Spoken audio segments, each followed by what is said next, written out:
And we're live.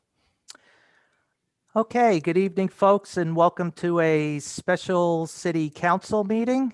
And why don't we'll get the show on the road.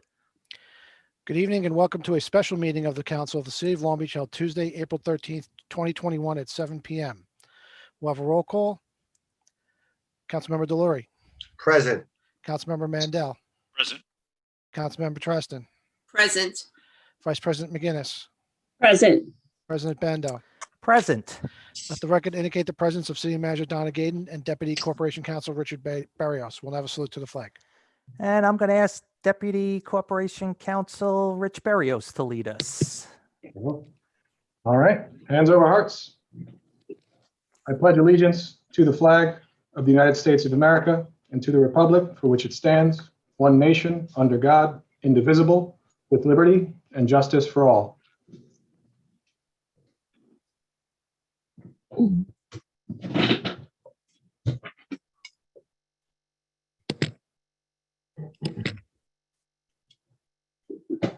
Okay, so I guess before we get started tonight, I just want to acknowledge we have some dignitaries that are going to be joining us in the meeting tonight. We have Mike Iannelli from Senator Chuck Schumer's office. We have Kathleen Rice, our Congresswoman from the House of Representatives. We have New York State Deputy Comptroller Elliot Auerbach. We have New York State Senator Todd Kaminsky, New York State Assemblywoman Missy Miller. We have Gabriela Castillo from Nassau County Executive Laura Curran's office. And we have Nassau County Legislator Denise Ford is joining us as well. So that's quite a VIP lineup, and I'm sure that you may be wondering why all those important people are here. So, so I guess I should start by saying tonight's going to mark the start of some incredible body of work, some important stuff that we're going to be undertaking here in Long Beach if this is approved. And before we really get to the meat and potatoes of it, I guess I'm going to give you a little bit of about a minute's worth of background here of how we got to where we are. So just under 14 months ago, we introduced Donna Gaydon to the community as our new city manager. And as we were speaking to Donna during the recruitment process, we made it clear to her that a primary responsibility that she would have while she's here would be to analyze and address the city's dire financial situation. And quite frankly, that's what she's done. She's been fierce, tireless, and quite frankly, uncompromising about addressing the city's financial challenges. And anybody who works with Donna knows she tells it like it is and pulls no punches. And take it from somebody who talks to her probably 6 times a day. But to be quite honest, after years of things happening in smoke-filled back rooms, that's exactly what the residents of Long Beach want. They want demonstrable facts and clear action going forward. So tonight, Donna's going to walk us through the particulars of this major endeavor we will be voting on. And it's basically to approve contracts with outside firms that are going to objectively guide our financial recovery. So if this is approved, the road ahead is going to be long. It's going to be challenging. But the simple fact is simply acknowledging the reality of our situation and the challenges we're facing and getting down to the business of addressing them is a critical first step that needs to be undertaken. So with that, I'm going to turn it over to Donna. Thank you, President Bendo. The first thing, I'm glad you brought up why you brought me here. One of the things that I have received from the council, and we've talked about it on several occasions, that this council no longer wants to kick the can down the road. A lot of decisions have been made in years past, and I'm not saying that those decisions weren't the proper decisions at that particular time. However, no one probably ever thought about what the outcome would be several years down the road. And so now we're down the road and we're approximately $500 million in debt in long-term liabilities. If people, I have been saying this all day, if you look at the 2019 audit, it showed that in long-term or actually in liabilities, and liabilities for everyone to know are obligations that have to be paid. It was $311 million. Ina Resnick, our comptroller, and I have been looking at all of this, and then we received the Haberman case. So when you add up the $131 million to it, we're close, plus some other things that have come up, we're close to being a half a billion, $500 million. And we only have a budget of 83 million or $84 million. So that's like you have maxed out all your credit cards to the limit, and your credit card debt is higher than the money that you bring in. That analogy, I want people to remember that, because that analogy will be used throughout the night. In doing so, I knew that we would balance the budget. We would be moving forward. However, we needed to get control of the long-term debt. And in doing so, the council and I have agreement on two firms, one M3 and O'Melveny & Myers. M3 is a financial company. O'Melveny & Myers are a law firm. I'm going to ask each one of the firms to introduce themselves and to give a quick overview of what we're looking at doing. But the goal is that Long Beach will survive. There are rumors out there that what we're trying to do is restructuring, so Long Beach will not survive, we will be absorbed. That is not the intention of myself, nor is it the intention of this council. What we're doing is we're stop kicking the can down the road, identify what we have to pay, and figure out how we're going to pay it. So on that note, I would like to introduce M3. Mo, you're on. You. Okay.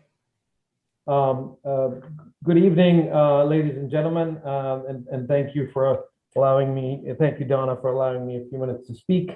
M3 Partners is a financial and restructuring advisory firm based in New York City. We work with companies and organizations, including municipal organizations, to work through challenges such as the ones you're facing. I'm the managing partner of the firm.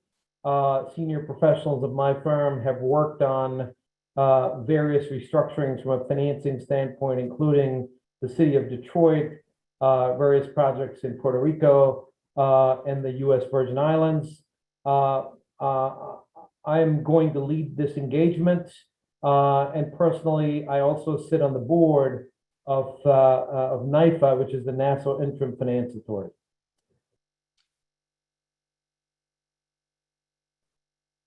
Donna? Yes. So Maria, would you like to introduce yourself? Sure, Donna. Hi, this is Maria DeCanza from O'Melveny & Myers. O'Melveny is a law firm with offices internationally and here in New York City.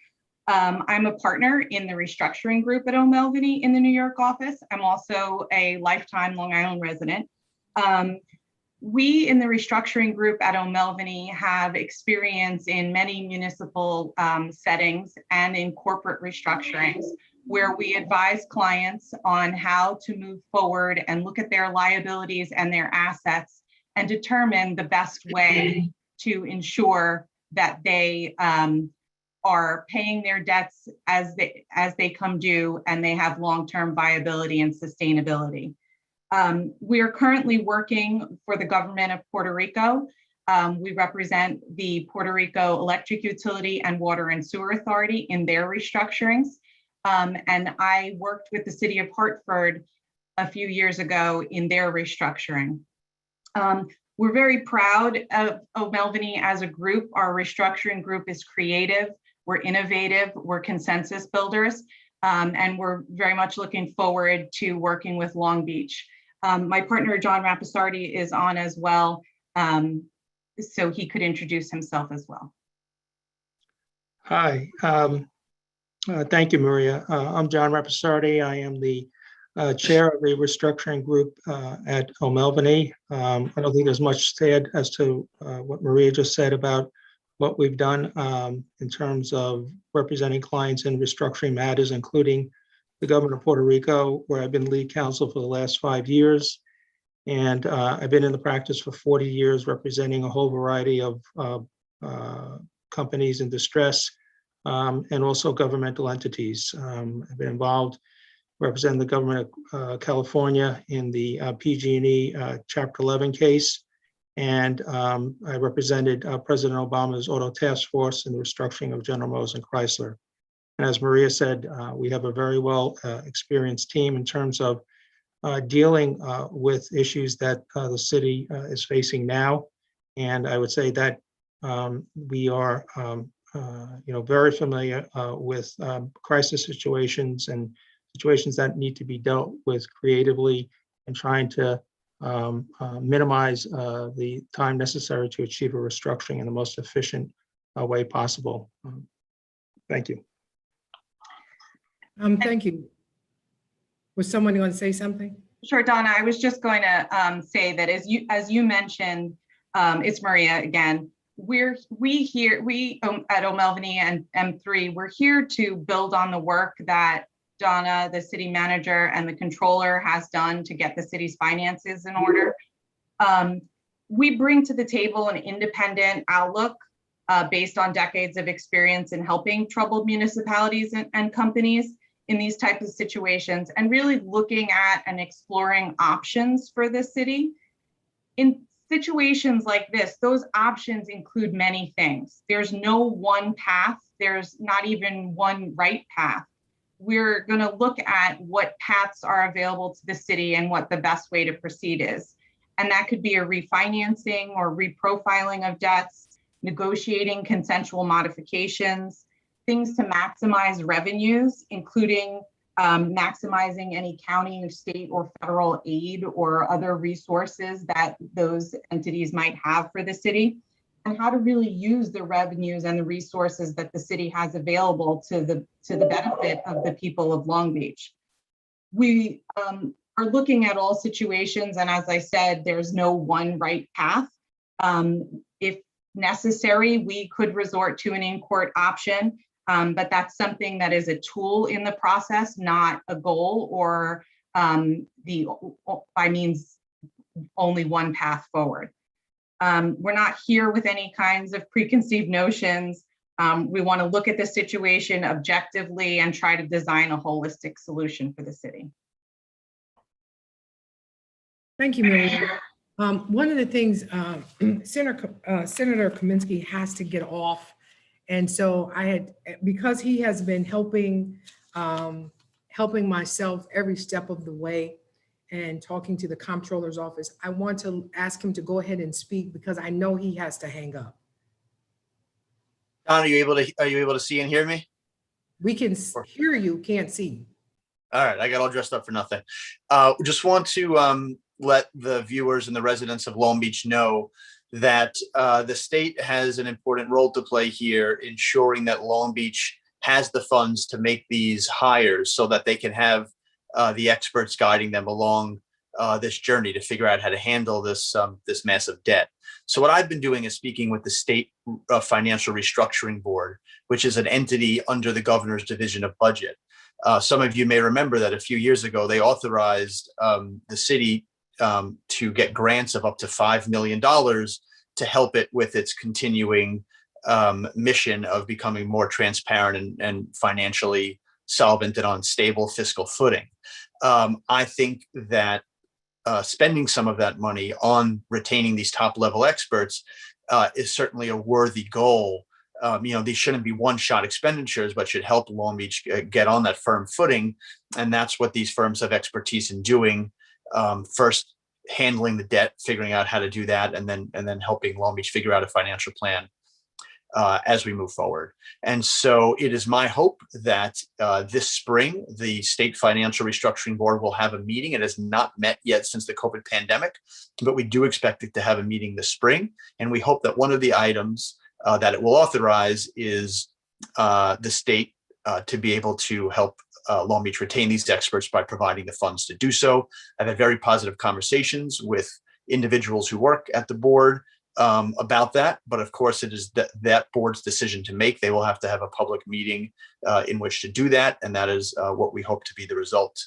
Of course, any other way to get state funds to help Long Beach deal with some of these issues is important, but we are dealing on a massive level. So whether we're able to do $1 million here for a water restructuring project or to help build the park, these are all important. We're going to continue to work on that.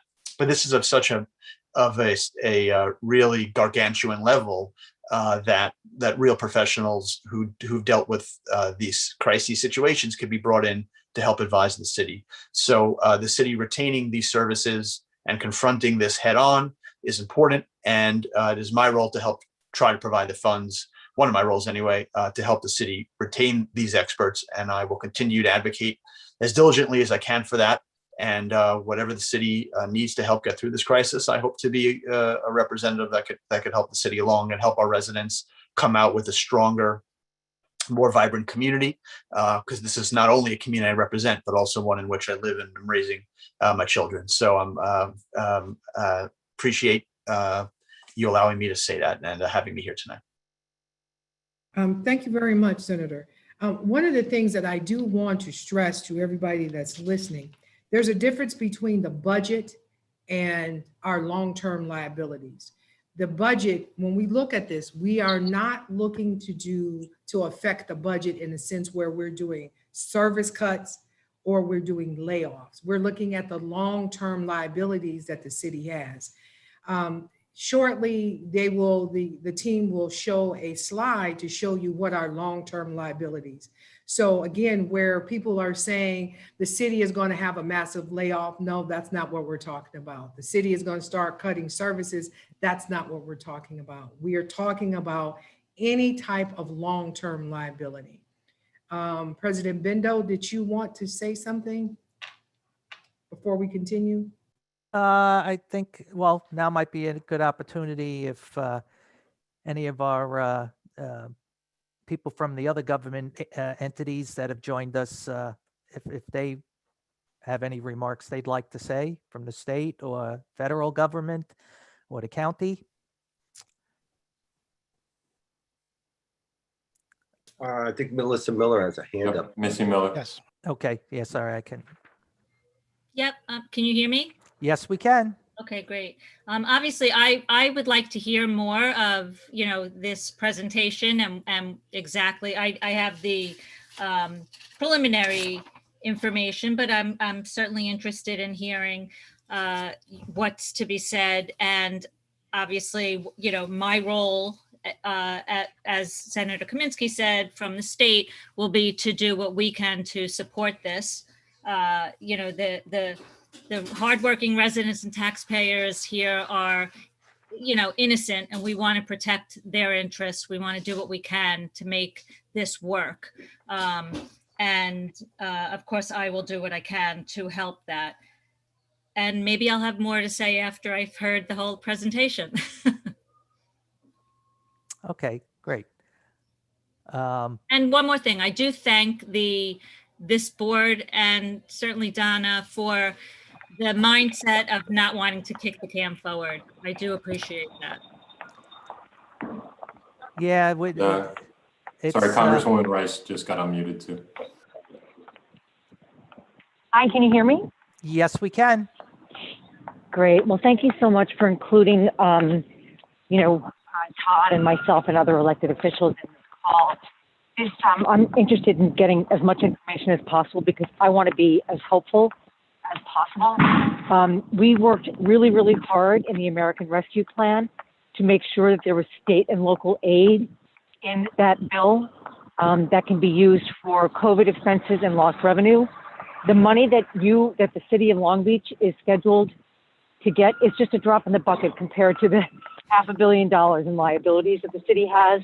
But I'm looking forward to hearing from the two consultants about what the plan is that they're looking to put together, and to see if there's any way that me in my role as a member of Congress can help the city of Long Beach. I was so glad to hear our great city manager say that the plan was not to just kind of fall under the auspices of, the larger town of Hempstead and have the city of Long Beach go away.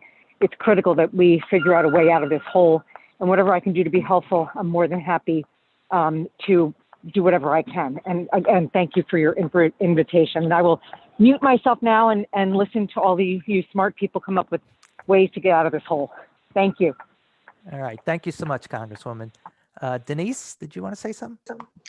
I will hold my remarks till after the presentation because I am interested in what possible solutions or what advice they may be able to offer us. And, I commend all of you for facing this head on. And Donna, thank you very much for the hard work that you put into this. Hasn't been easy for you since you've been on board, and especially our new council members too. So it's the pandemic and now this.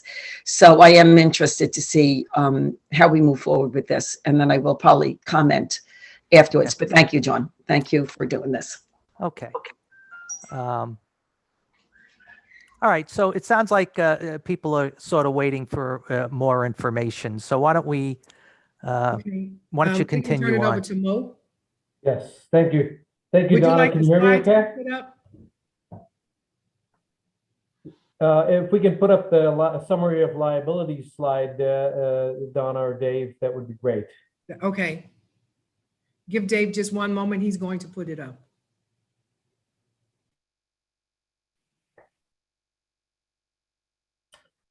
Thank you. So just in relation to some of the comments that the dignitaries just made, I want to be clear on one thing, which is we're not here today to present a plan for how to deal with all of this. That will come later after we begin our work and complete our diligence and come up with the different options with pros and cons around which path to take. What I did want to frame for the meeting and the attendees today is the total level of liabilities, long-term liabilities facing the city. There's bond indebtedness that's accumulated to $128 million. The Haberman litigation judgment was $131 million. That could, subject to approval of an offset resolution today, could be reduced to by about $20.5 million, which is certainly a good step, but in the big scheme of things, a drop in the bucket. So that's $131 million. And then you have other post-employment benefit related liabilities of about $140 million. In addition to that, there are various other liabilities, compensated absences, pension liabilities, separation pay, etc., that are $29.5 million for compensated absences and about $36 million of various other liabilities. Now here, as Maria indicated before, it's very, very critical to note that the exercise we're undertaking is specifically designed not to impact the ongoing operating services of the town. That is a clear mandate from both the city council and the city manager and comptroller, and that's a key issue. We are focused on the long-term liabilities, and there, I won't repeat what Maria mentioned about the various tactics we're going to use, but we're carefully and methodically going to go through this process, look at options around each of these obligations that the city has, be extremely careful to ensure that it does not impact the day-to-day operations of the city. And I think questions were raised or comments were made earlier about the city of Long Beach getting absorbed by somebody else. That is simply not on the cards. So we want to be very, very clear about that and ensure that this is a project designed to use a series of paths from renegotiation, refinancing, consensus building, all of the above, and some combination of help and aid from various other parties. And we've heard the key stakeholders in terms of representatives from different levels of government express their willingness to help, which we've already observed. So Donna, let me stop there and pass it on to you or to O'Melveny. We can pass it on to Maria or John from O'Melveny. Yeah, Sure. go ahead, John. What I was just going to say was that the emphasis here in terms of this process is trying to achieve consensus. And as Maria can go over the various options that we're evaluating, trying to achieve a consensual agreement among all of the different buckets of liabilities we're looking at is certainly desirable and most efficient. It doesn't rule out an in-court proceeding at the end of the day, but as we said, that's a tool of last resort. We're looking to bring consensus to the process, and hopefully the parties that hold each of these debt obligations will be cooperative and work with us in being creative and coming up with solutions to help the city adjust this debt, which, as Donna alluded to, is just simply too much in terms of its sheer volume and size. It needs to be adjusted in some sort of fashion that makes it affordable for the city to carry over the long term. Maria? Yeah, and I would just point out that although many of these liabilities are things that have to be paid and are able to be paid over time, the magnitude of them impacts the annual budget. And without a holistic solution to address the long-term liabilities, the city ends up in a situation where it has a more difficult time addressing the short-term liabilities. And so it's very important, and it is a correct step for the city to be taking now to look at these long-term liabilities and to come up with a plan to address them. I also want to make note that if the audit for 2019 is on the website, if anybody would like to look, this is what we have as long-term liabilities as of today. If you look at the one item compensation time PBA, that 800,000 wasn't on there last year, but that is not, that 800,000 did not happen in 1 year. So as we're doing this exercise, there is a possibility that this amount may increase as we're going through to find out if there are any other long-term liabilities that we were not aware of at the time. So I encourage anyone watching to go back and look at the audits, because the audits will tell you the liabilities have always been in the audits, the long-term liabilities. When the new audit comes out in a few weeks, that ends for June 30th, June 30th, 2020, you will see the long-term liabilities or the entire liability section in there. So I want everybody to realize that even though it may go down tonight by 20, it may go up later because we have identified something else that may not have been identified in prior years. But it is a prior year liability.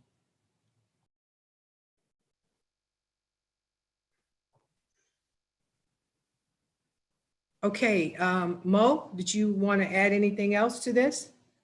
No, We want to make sure that everybody understands exactly what we're doing so that people will not walk away saying they're going to merge, they're going to cut services, which we said we have not. They're going to lay off people, which we have not said we are. We're not, that's not the intentions. We're not looking at day-to-day. This is our long-term obligations. Donna, I will just add in conclusion, simply that number one, the city of Long Beach is not going anywhere, and we fully expect it to thrive and continue to thrive as a result of this process. Number two, I think we're building on the progress that the city manager and the city comptroller have made in terms of progress on the annual operating budgets that they've sort of got close to, if not balanced, over the past 18 months or so.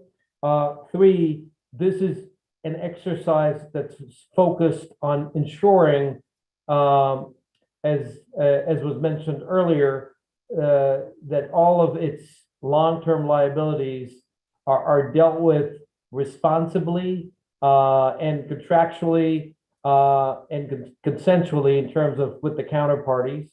And it puts the city in a position where it can continue to invest in its operating projects and provide an excellent lifestyle for the city, but to do so in a financially responsible manner.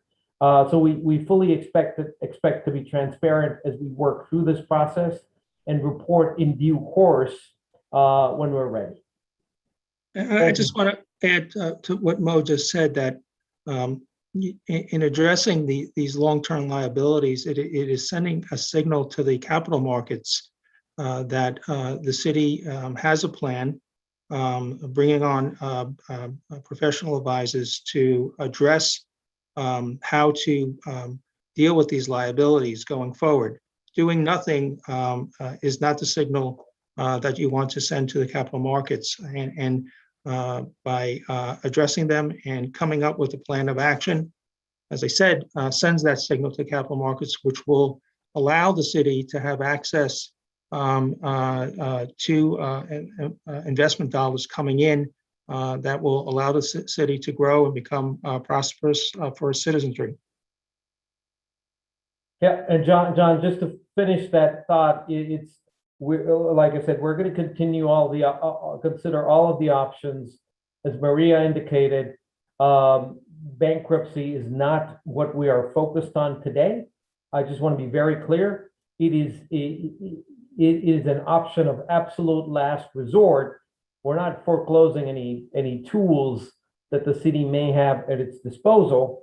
But just to be clear, any headlines around bankruptcy or any sort of dark news is definitely well premature and probably wrong. So I think we should be very, very clear about that, that this is about dealing with the long-term liabilities in a responsible manner, which allows the city to continue its services.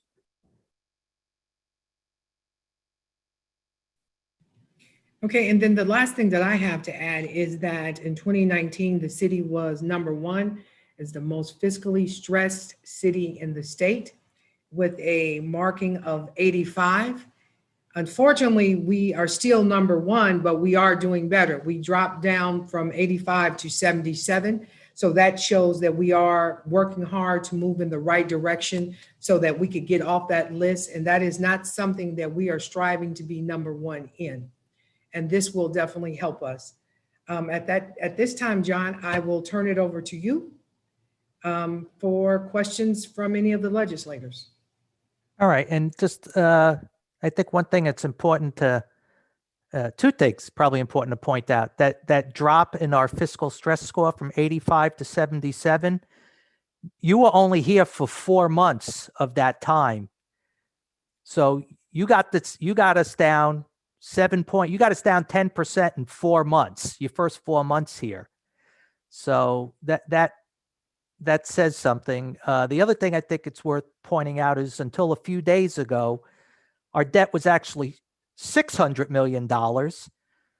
But because we were able to settle the iStar lawsuit at no cost to the taxpayers, that reduced $100 million of our potential debt there. So two things I think are worth noting.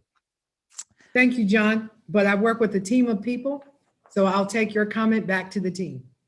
Okay.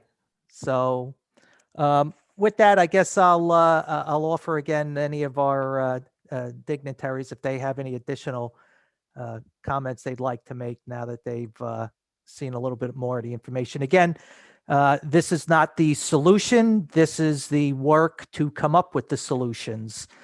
So, but with that, if anybody wants to say anything before we move on. Denise? Assemblywoman, sorry, and then followed by Assemblywoman Miller. Okay. Okay, Missy could go before me. She's senior to me. All right, she's from the state. Missy, you go. Fine, that's fine. You're no offense, but you're way more senior to me when it comes to politics in Long Beach. My question is basically, this sounds great, this financial restructuring. Is there any idea, any hint as to how, Donna had mentioned that they're not laying people off, that they're not reducing services. So exactly how does one go about restructuring with this enormous debt without affecting the functioning of the city? Is it a matter of raising taxes, or is it how does that play out? If that's a fair question. Maria? Well, the first thing is to have a realistic assessment of what the liabilities are, when and how they can be paid, and what the options are for restructuring when and how they can be paid. It's often a situation where you can come to a consensual solution to modify payments to do something that makes sense with the city's ongoing budget. There could be refinancing, reprofiling, and really just looking at what the revenues of the city are, the pockets of revenues, making sure that the city is taking steps it needs to ensure that the revenues are used appropriately. And really just making sure that all constituencies are involved in the analysis and the solution. There could be solutions involving business leaders in the city. There could be solutions involving the bondholders. So there are a host of tools available, and we're really just getting started in our work. We appreciate the support that we're seeing from the political side here, because it is really important. There are solutions that involve the state and local governments, which we would look into and really present. Our goal is to present options to the city and to show the city the pros and cons of the different options and allow them to make a decision on how to proceed. So there's a big push to try to do this through increasing revenues and through business and other avenues throughout the city to increase revenues through that way, not through just the taxpayers. The goal is that's right, is not to make this all about the taxpayers. That's correct. Thank you. And to add to that, I mean, the focus is going to be on debt modification, debt adjustment, and how do you achieve that in a consensual way? And so it's not a question of if, but how, because it is a very large number and it needs to be addressed and it needs to be somehow adjusted or modified. And that's where we're going to be going to work to figure out creative ways where we can convince the various constituents holding these pieces of debt to engage with us and come to an agreement as to modification or adjustment of that debt, which allows the city to carry the debt going forward in a sustainable, affordable way.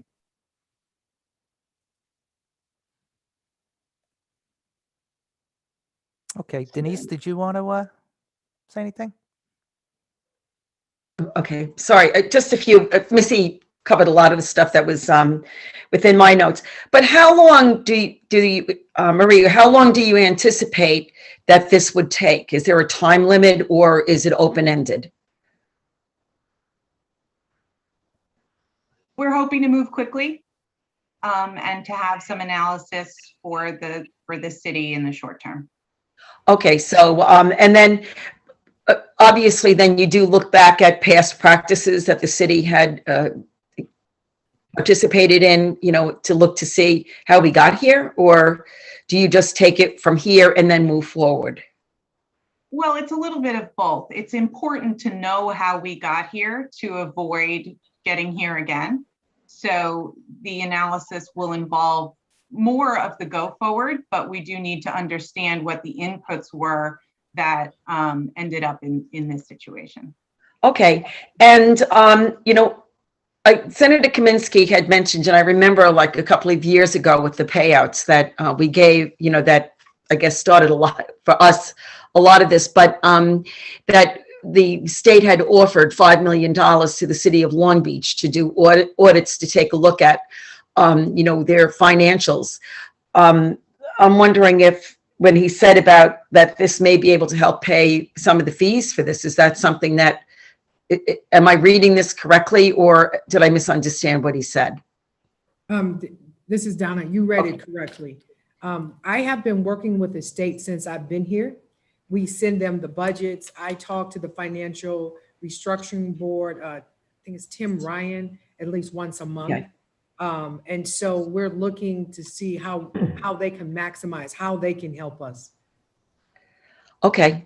All right. So, so hopefully then this is something that the state can help us moving forward, especially dealing with these firms. Obviously they have a great reputation, and, so, I'm looking forward to seeing what they do come up with, what type of solutions.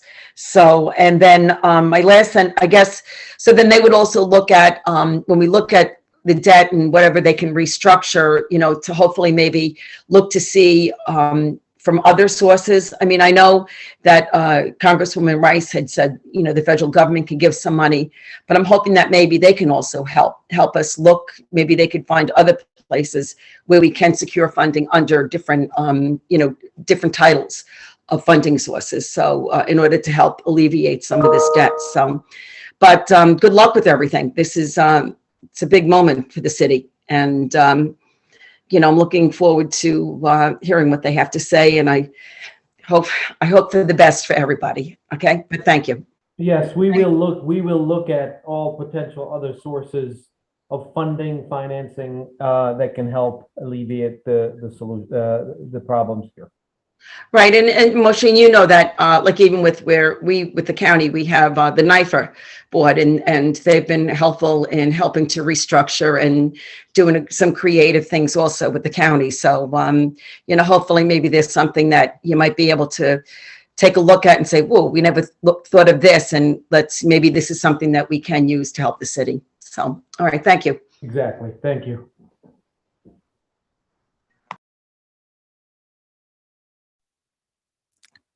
All right, anything else, Donna? No, that's it.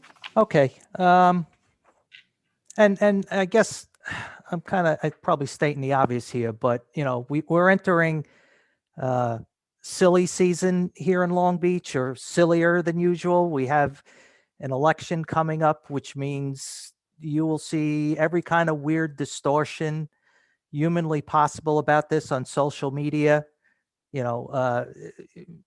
Rethink getting your news from social media. Just ask us. As you see here, we're trying to lay out everything, all the details about this, so everybody has a clear picture of what's going on. So just be a little skeptical about what you're probably going to read on social media. So with that, I guess I'll give one last call if anyone else, any of our dignitaries had any comments. Okay, seeing none. Dave, why don't we, since we just went through all the background information for items 2 and 3 on the agenda, why don't we move those up? So let's reorder the agenda and do item 2 first, then 3, and then 1. Yep, absolutely. Okay, on to the regular calendar. We're going to start with item number 2, a resolution authorizing the retention of M3 Partners LP. Okay, well, I think we just heard everything we're going to hear. Donna, is there anything to add? The only thing I would say is that on the website, we have a section called transparency. All contracts will be posted, And within the next couple of days, the contract that you all will approve tonight will be posted in the transparency portal on the website. Okay. All right. So with that, are there any questions from the council members? All right. Seeing none. Dave, I'm going to assume we got questions from the public. Yes, first is Kevin Heller. Okay.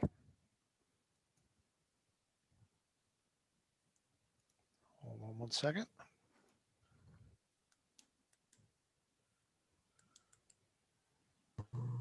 Oh, there you Hello? go. Yep, go ahead. Oh, sorry, that took a few minutes. I guess the first question I have, I'm just curious why we brought this to a special city council meeting. We just had a city council meeting a week ago. There's another regular one coming up. Could it not have been at a regularly scheduled meeting? Anyone? I mean, my understanding is special meetings are. Mr. Heller, the main reason why it was brought to a special meeting is because the depth of the information. When you take things to council meetings, it should be something that's, the council meetings actually should not be more than an hour, hour and a half. This needed to be, pay as much attention to it as possible. And special meetings can be called when at any time. Everything doesn't have to go to a council meeting. And so we chose that we wanted to have this on the agenda so that people can answer questions, people can hear exactly what was going on, and as of such. Okay, fair enough. I just would ask in the future to give a little bit more notice. I just happened to stumble across this meeting a couple of days ago on your Facebook announcement, which Okay. I had to kind of rejiggle my schedule to be able to be here. So It was posted Friday. The meeting was It posted. was posted Friday, just as we post all of our other meetings. So moving on, M3 Partners specializes in financial restructuring, including bankruptcy. So, I would suggest that obviously one of the options on the table, if you're going to try to negotiate with counterparties, has to be that. Do we even qualify for a bankruptcy under municipal law? Maria, would you like to answer that? Maria or John? Yes, Or- we do. Sorry. We do. I mean, there's no question there. Okay, question, I guess, for the council. What is the cost of retaining M3? I mean, I heard Mr. Kaminsky say that the FRB might pick up the tab, but he also said they are going to vote on it on the spring, so it's possible they won't. Assuming they don't, what would the cost be to Long Beach? This is Donna, Mr. Heller. Yes. The total cost is $1.5 million. And the Senator Schumer's office also said that they would assist us in getting this paid. They did not want us to prolong this. And so we are really looking, I can't say 100% that this will be paid through one of the offices, if not through both. Okay, I'm just curious. I looked at the financials from 2019 on the transparency portal, and I was focused on the condensed statement of net position. And there it said the net position was a negative 214 million with outstanding long-term debt obligations of 83 million. So I'm getting confused. I'm sorry. You said the long-term, the total net position is a 214,000 negative. 214 million, yeah. Yeah. So what did you say about the 80? The long-term debt obligations at that time were 83 million, which I guess is irrelevant. Tonight you showed it was 128 million. You're saying 2019? 2019. Okay, if you turn to page 21 in the audit, total non-current liabilities is 271 million. I'm not sure where you're getting the Right, debt obligations and long-term perspective, the outstanding debt and outstanding long-term perspective obligations are two different things, right? No, long-term liabilities are your total liabilities that you have to pay long-term. So that was 271. What you have to look at is that your total current liabilities is 62 million. And that 62 million typically, current liabilities means that they have to be paid within a 1-year period. Now you look at that 62 million and a budget of 83 million, what is your budget actually going toward?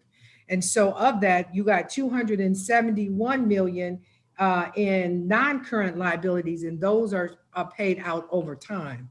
And the largest liability at that time was 131 million in OPEB, which is other post-employment benefits. Right. Right. So, okay. Just the last question I have on this particular resolution is, you've presented the prospective financial obligations of about 460 million.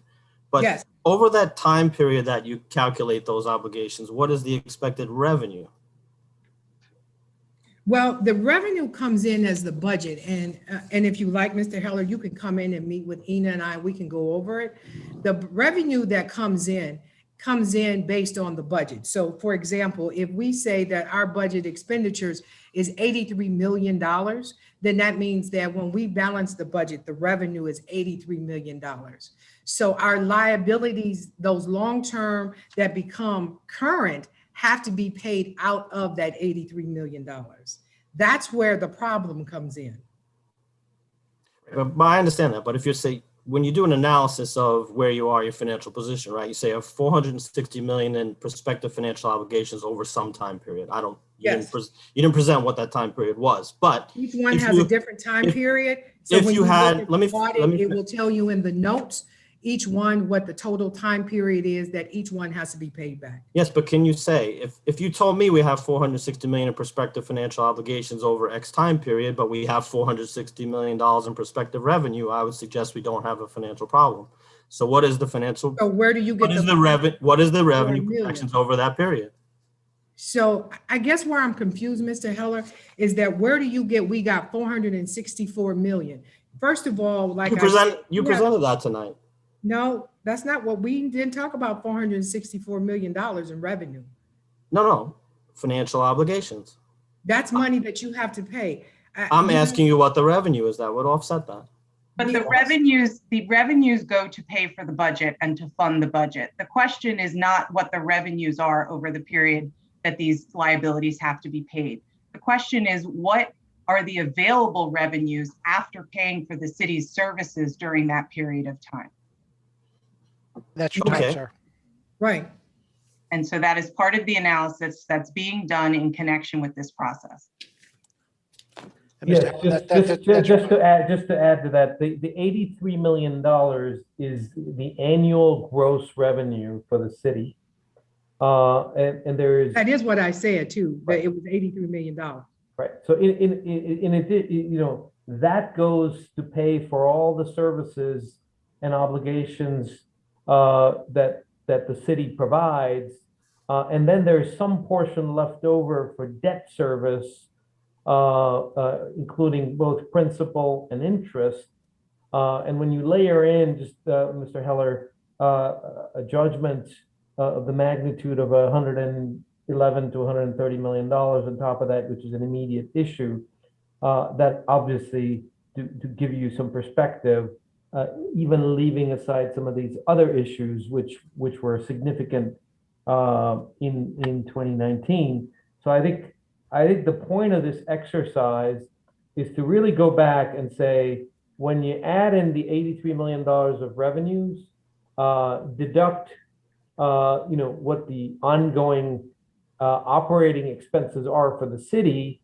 Let's say there's somewhere between $5 to $10 to $15 million. I'm not providing a number. I'm just giving you an order of magnitude, just so you're clear. So it's not that the entire $83 million is available to services liabilities. It's only a fraction of that. And the exercise we are undertaking will lay that out in a thoughtful, clear, objective, and diligent way. At some point, we will come back and present that to the council and lay out what that is. That's exactly, your question is a very good one. that's the question we're actually embarking on a project to answer. Right.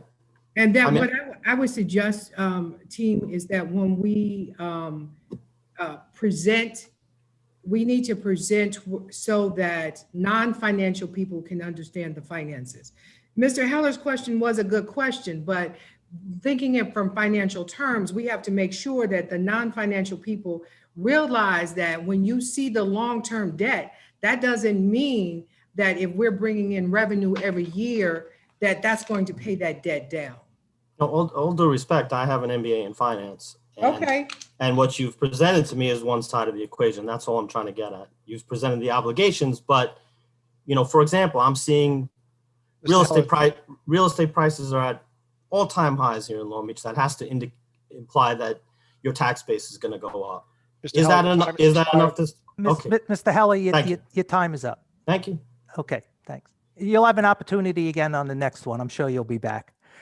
So, all right, Dave, I see Roy just popped up, so he must be next. Roy, go ahead and unmute. Thanks. Donna, I have to applaud you because having had so many clients in this type of situation, it's a tough decision to make, very tough. And I'm sure you've spent a lot of sleepless nights over this. And it's probably the only alternative we have right now. I understand what you're saying. We basically have about 13 million in debt service right now. Our judgment alone is running $1 million a month. That's 12 million. There's no way you can pay off $480 million without extra money. So, you know, I understand Kevin's question, but I also can see what you're saying. You just don't have the money to pay off the debt. But I do have one question. CMA, we're paying them $10,000 a month. Isn't that duplicative of what we're hiring these people to do? Is there a way we can save that money? No, CMA is actually working with us. So they are part of the group. They just did speak tonight. We're doing the 5-year plan. They help us to cut back on some of the expenses. They are picking up some of the work. Okay, so that's saving us money with the attorneys? Yes. Okay. All right, thanks. Okay, who's next, Dave? John Ashmead. Okay.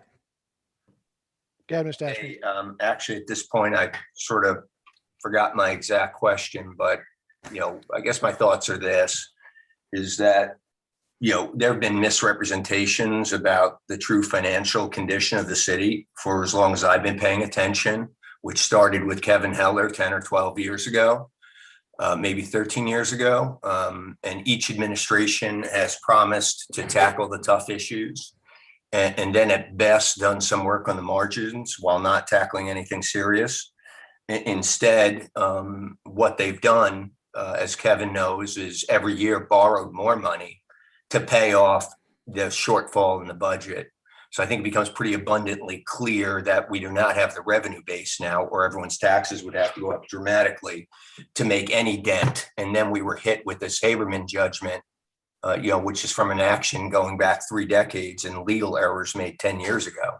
That basically is a gut punch to this city, which was already rated the state's most financially stressed city. You know, to my mind, leaving the city administration in a position where it can no longer pass the buck, not that it has, but prior administrations have. And maybe that's sort of a silver lining, that there's no way to avoid fixing our financial mess at this point. And I don't think there's any way to slip a surcharge onto our tax bills, which was done with the last $20 million judgment a few years back related to an old Superblock related lawsuit. I think that the judgment amount on top of our existing fiscal condition puts us in a catastrophic position. I'm not in the bond markets. I'm a restructuring attorney, but I have serious doubts that we could even bond that judgment. And if we could, I don't know how we'd pay for it. I think my taxes went up for the $20 million judgment surcharge, like $300 or $400 a year. If you had to bond another 120, I just don't know how that works for most people that live here. And value of homes itself, while it may increase the tax base, doesn't mean that people necessarily have the money to pay it. you guys came in on the heels of the separation payout scandal, including the efforts by various city officials to cover that up. You faced that, you faced COVID, the iStar lawsuit that was dumped in your lap, and now you have this. I think you've done a great job working through the financial maze and shenanigans and opacity of the financial picture. You've stopped, as I understand it, the overpayments above contract rates since you guys have taken over whatever it was 15 months ago, which is not 3 minutes, Mr. Ashby. and so I just wish you Godspeed with this, and think you should move as quickly as you can to try to figure things out, straighten out the city. All right. Thank you, John. All right, Dave, who's next? Kathleen O'Leary. Okay. Hello, Kathleen. Okay, I have a couple of points. First thing is with the 1.5 retainer agreement, I guess that's what it is. We're not being given any time limit on how long that lasts. And also there are no commitments that the state or the federal government are going to pay part of this fee. So that makes me a little nervous. And in terms of looking through and analyzing it, it's been suggested before with the separation payments, probably going back 30 years, the city knows who they gave them to and they know how much they gave. And, a simple clawback of all or some of that money would be beneficial to the city. So I would point the M3 partners in that direction. I think that's an easy thing from the outside, just to start contacting people and saying, hey, would you like to give us some of that overpayment back? And then the last thing I want to speak about, there are very simple ways for the city to increase revenue, and they've not been moved on. Okay, we've suggested parking meters. There's been a bunch of suggestions that haven't been taken. I think simultaneously, as we're working to refinance or restructure our debt, we should give a little more attention about things that could bring more money into the city. Thank you. Okay. Thank you, Kathleen. All right, Dave, do we have anyone else? Nope, that was all. That was all. Okay, so why don't we move on to item number 3, which is now going to be item number 2. Item 3 is a resolution authorizing the retention of outside counsel. Okay, so it's basically the same information as before, so I'm going to assume Donna has nothing to add. No. Is that okay? Do we have any questions from the council members? Okay, and from the public, Dave? Yes, Kevin Heller. Go ahead, Mr. Okay.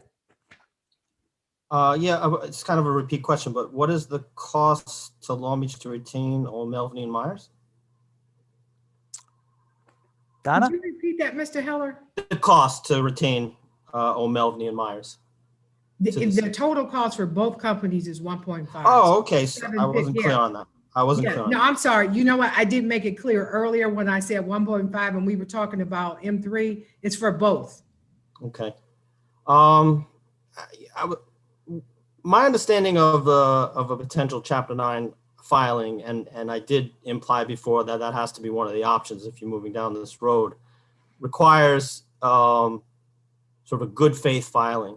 And a big part of the prospective financial obligations that you spoke of is the Sinclair Haberman lawsuit. I don't think you can feign a bankruptcy filing attempt in an attempt to force a party to litigation. So I'm just curious where the Sinclair Haberman lawsuit is. Are we attempting to negotiate that out of court? Is it a foregone conclusion that that figure you put up on the slide is what we will owe? Well, I think we really want to comment about strategy in terms of negotiating the requirements of Chapter 9. I don't think your statement of the law is correct, but I don't think this is the time to really be addressing that at the appropriate. When and if we ever get to that point, we will review all of the filing requirements that are necessary, but we're just not there yet. Okay, when I look at the statements that you've made, we don't want to lay off people, we don't want to impact workers, but it seems that the debt obligations is a small part of what's outstanding. I'm having trouble visualizing how you're going to facilitate a restructuring without sort of impacting services. It seems like it would have to be part of the equation. Well, we're going to be, as we said, over the short period of time, the ensuing weeks, we're going to be looking at the debt obligations. You got to start somewhere. And we're going to be studying those obligations, researching it, and coming up with strategies to modify those debt obligations in a consensual way. And Will then it be work from there? We can't, in terms of coming to conclusions at this time, I don't think we're at that point. I guess the last question I have then is it going to be part of your analysis and process to attempt to renegotiate collective bargaining agreements with unionized employees? We're just, as Maria said before, we're taking a holistic approach. We're looking at all obligations and modifications and adjustments. And, I don't want to pick on any one particular set or subset of obligations. We're just starting the process. So at the appropriate time, we'll review everything when we're ready to go public with our recommendations. Okay, that was my last question on this resolution. Thank you. Okay, great. Anyone else, Dave? Yes, Kathleen O'Leary. Welcome back. Hi there. I just have a question about what is the hourly rate if this company law firm has to go to court on behalf of the city?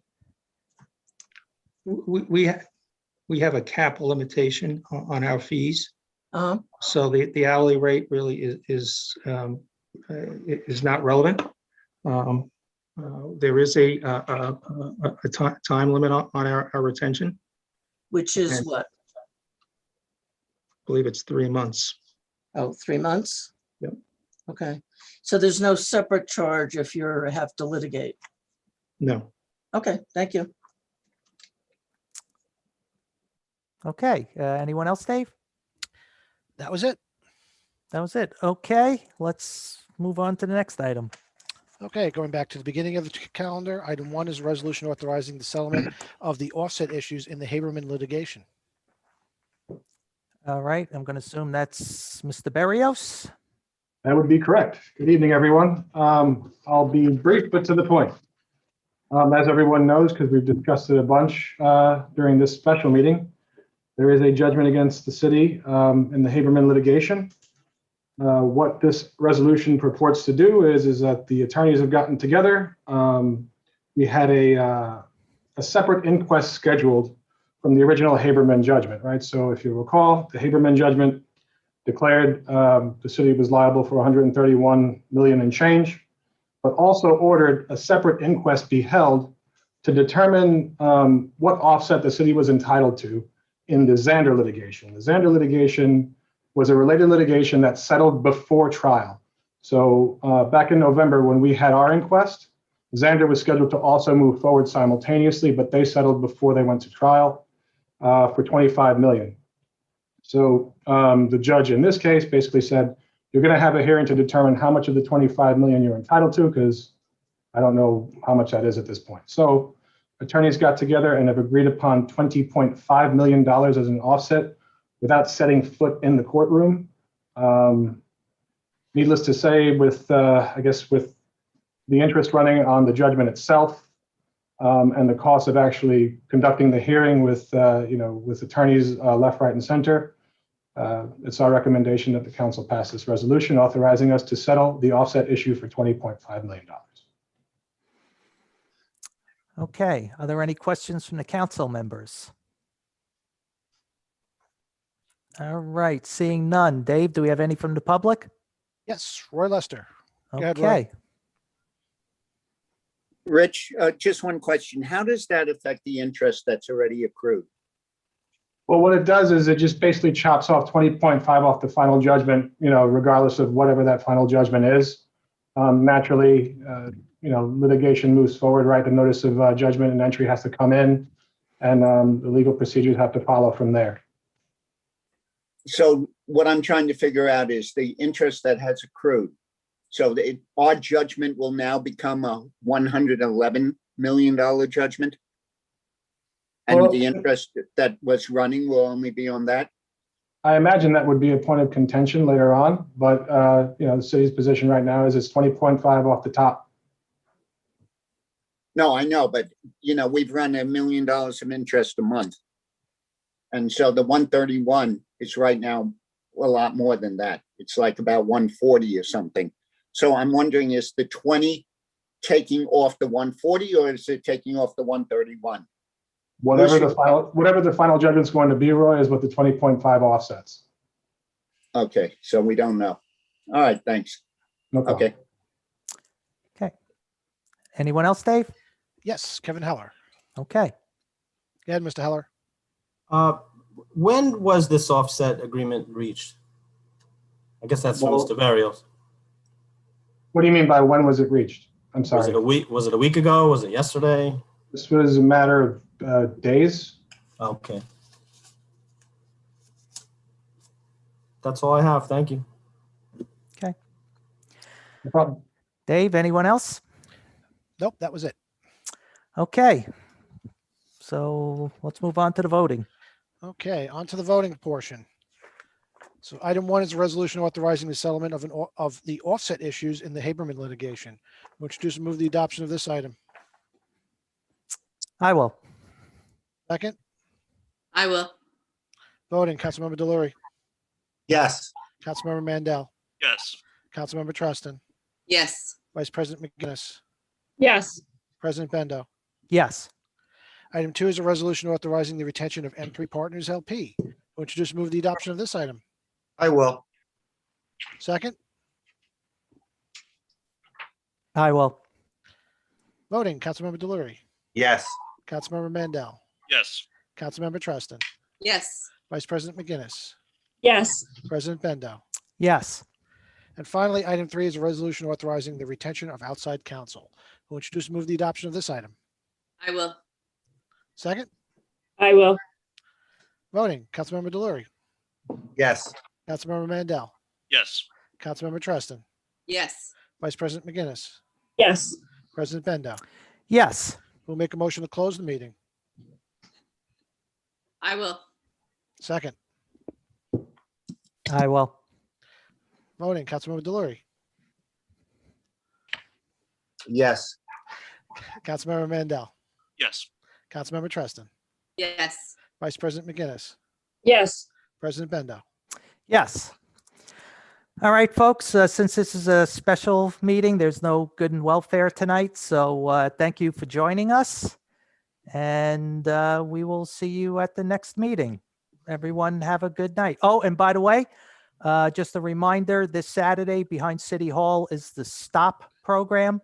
What that is for those of you that maybe participated this past weekend in the paper shredding and the e-recycling. That was so you could get rid of your papers that have been accumulated. What this is to get rid of basically your chemical waste. If you have old paint or chemicals sitting around in your house. Okay, Mr. McNally's going to add. Sorry, just Saturday is the bike auction. Sunday sorry. is the stop program behind City Hall. Sorry, Sunday. Nice to have things going on again in the city. Yeah, Saturday is the bike auction, and where we'll be auctioning off bicycles that have come into the police department's possession. They were abandoned or things like that. So if you need a bicycle, good opportunity to pick one up for cheap. It's fun. So with that, thanks for joining us, and we will see you next time.